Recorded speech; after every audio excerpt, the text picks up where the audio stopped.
Hey folks, we're on the second part of the complex inheritance learning cycle. So you see on the assignment sheet, we're down here where it says learn about blood typing. So that'll be our focus, learning about the inheritance of blood typing, etc., etc.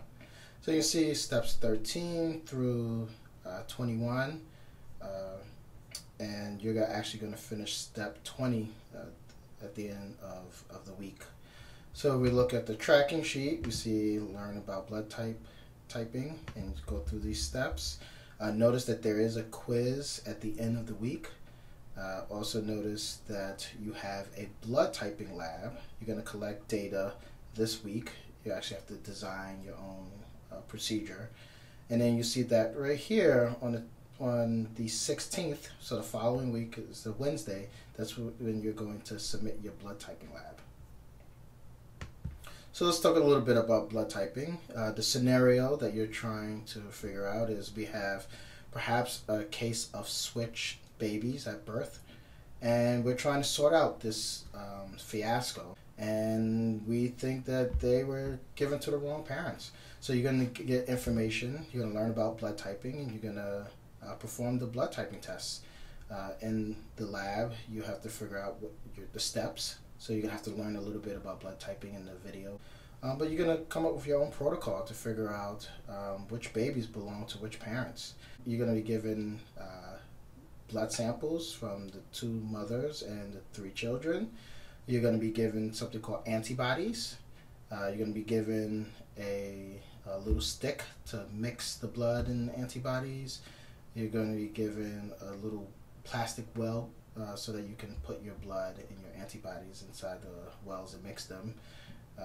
Only 1 or 2 drops of each solution is needed, but you'll learn more in the video, so I won't give away too much there.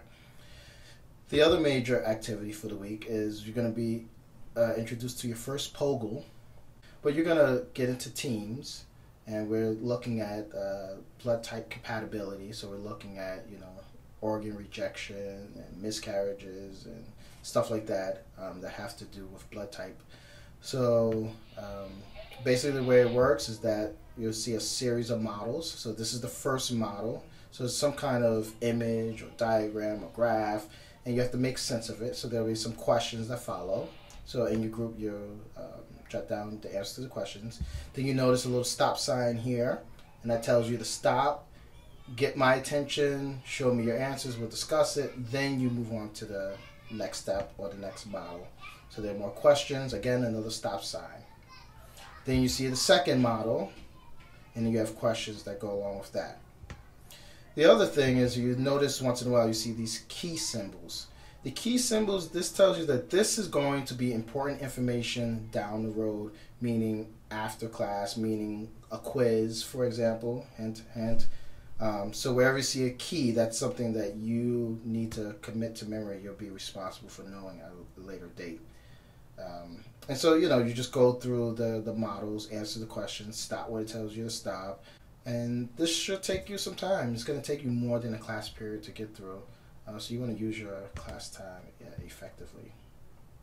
So, and at the end of the week, you should be able to take a blood typing quiz on Moodle, and you'll get the password later. Thanks, guys.